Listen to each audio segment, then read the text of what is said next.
ইয়াউমা ইদিন তুরাদুনা লা তাখফা মিনকুম খাফিয়া। এ বাবা, যেদিনকা তোমাদেরকে উপস্থিত করা হবে এবং তোমাদের সব গোপনীয়তা প্রকাশ করিয়া দেওয়া হবে। কে বলতেছেন? যেদিনকার নবমণ্ডল আর ভূমণ্ডল একাকার হয়ে যাবে, মানুষ ময়দানে হাসর থেকে পঙ্গপালের মতন দৌড়াইতে থাকবে, উঠতে থাকবে।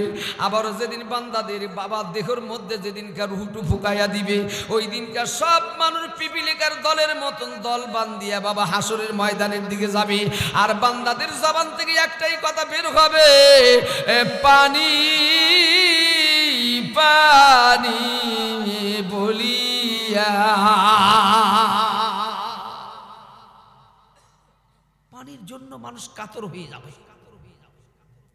সেদিনকার বাবা আর ছেলের মধ্যে কোনো সম্পর্ক থাকবে না, মা আর মেয়ের মধ্যে কোনো সম্পর্ক থাকবে না, ভাই ভাইয়ের মধ্যে কোনো সম্পর্ক থাকবে না। কেউ কাকে চিনবে না, কেউ কাকে মানে নিবে না, স্বীকার করবে না। যার যার জীবনের জন্য নিজে পেরেশান হইয়া হাসরের ময়দানের দিকে দৌড়াইবে আর বলবে, বাঁচাও বাঁচাও। সেই দিন বুঝে আসবে যে আমি দুনিয়াতে কি করছিলাম। বুঝে আসবে কি আসবে না? যারা আজকে কোরআনের মাহফিলে বসে নাই সারা সেই দিনকে আফসোস করতে থাকবে, আর যারা আজকে বসে তারা সেই দিনকে গর্বিত করতে থাকবে।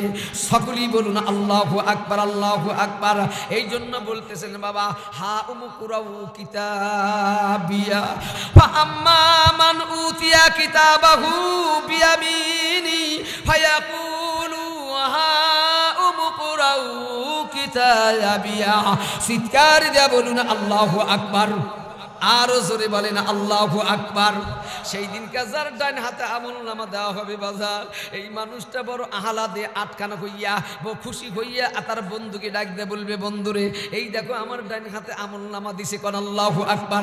আরো জোরে বলেন আল্লাহু আকবার। এবার আমলনামার মধ্যে তার ডান হাতে আমলনামা দেওয়া হয়েছে, হা উমকুরাউ কিতাবিয়া। তার আপনজনদেরকে ডাক দিয়ে বলবে, আমাকে একটু পড়িয়া শোনাইয়া দাও। বন্ধুরা, আমার আমলনামার মধ্যে তার বা পিতার নাম লেখা থাকবে, তার নাম লেখা থাকবে, আমলনামার মধ্যে গ্রামের ঠিকানা লেখা থাকবে, আমলনামার মধ্যে কত নাম্বার জান্নাত দেওয়া হয়েছে জান্নাতের নাম লেখা থাকবে, আমলনামার মধ্যে কতটি হুরগেল মান দেওয়া হয়েছে তা লেখা থাকবে, আমলনামার মধ্যে কতটি কামারা বিশিষ্ট আপনাকে জান্নাত দেওয়া হয়েছে তা লেখা থাকবে, আমলনামার মধ্যে কি কি ফল ফলনের গাছ দেওয়া হয়েছে তাও লেখা থাকবে, আমলনামার মধ্যে খাবার শিডিউল গুলি লেখা থাকবে।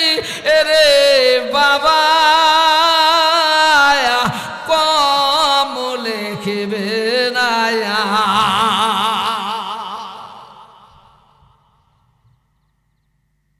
কোন মিলে কি খাবেন, কখন কি খাবেন, সমস্ত শিডিউল গুলো আমলনামার মধ্যে কি করা থাকবে, লেখা থাকবে। হ্যাঁ, উমকুরাউ কিতাবিয়া। সে তখন তার বন্ধুকে ডাক দেবে, বলে বন্ধু একটু পড়ে আমাকে শোনাও, আমাকে কত নাম্বার জান্নাত আল্লাহ দিয়ে দিছে, কোন আল্লাহু আকবার। এখানে একটা মজার গল্প আছে। আপনি যখন আমলনামা হাতে পাবেন, ডান হাতে পাবেন, যাদের ডান হাতে আমলনামা পাবে তারা হবে জান্নাতি, বাম হাতে যাদের আমলনামা যাবে তারা হবে জাহান্নামী। ও আমার মহাব্বতের যুবকের দলেরা, আমি সাইফুল ইসলাম সিরাজির কোন হাতে আমলনামা যাবে আমি বলতে পারবো না, আপনার কোন হাতে আমলনামা যাবে আপনিও বলতে পারবেন না। আজকের মাহফিলের মধ্যে আল্লাহকে ডাকতে বলবো, আল্লাহ আমার ডান হাতে আমলনামা দিও, বাম হাতে যেন দিও না। আমরা কোন হাতে আমলনামা চাই? আওয়াজ দে বলেন তো দেখি। আল্লাহ তুমি এই মানুষগুলাকে কবুল করো, সকলেই বলি আমিন।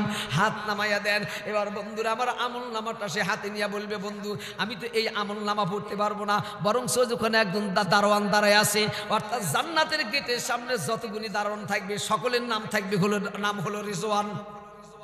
জান্নাতে যতগুলি দারোয়ান থাকবে এই সব দারোয়ানের নাম কি? আচ্ছা, পুলিশের তো আসলে ব্যক্তিগত, এই পুলিশ হলো একটা ডিপার্টমেন্টের নাম। এই পুলিশ ডিপার্টমেন্টে যতগুলি মানুষ থাকবে সকলের নামই কি? কিন্তু ওদের কিন্তু আলাদা আলাদা নাম আছে, আছে কি নাই? আছে। এবার আল্লাহর বান্দা আমল নামাটা লইয়া কি করতে থাকবে, জান্নাতের দিকে, গেটের দিকে আগাইতে থাকবে। এবার যা বলবে, বন্ধু দেখো তো আমার আমল নামার মধ্যে কি আছে, আমাকে একটু পড়িয়া শুনাইয়া দাও। ও বন্ধু, আমি মূর্খ, আমার বাড়ি উপর ছেলর, আমি কৃষি কাজ করিয়া খাসি, আমি তো আসলে তো আমি এটা পড়তে জানি না, কেমনে যাইতে হয় তাও তো আমি বুঝি না। আমি ক্ষেত খামারে কাজ করতাম অথবা ভ্যান চালাইতাম, আর আমি ওলামায়ে কেরামদের কথিত অনুযায়ী 5 ওয়াক্ত নামাজ পড়তাম, হালালকে হালাল জানতাম আর হারামকে হারাম মানিয়া চলতাম। আল্লাহ পাক আমার পরে এত খুশি হয়েছি, আমার ডান হাতে আমল নামা দিছে, পড়তে পারি না।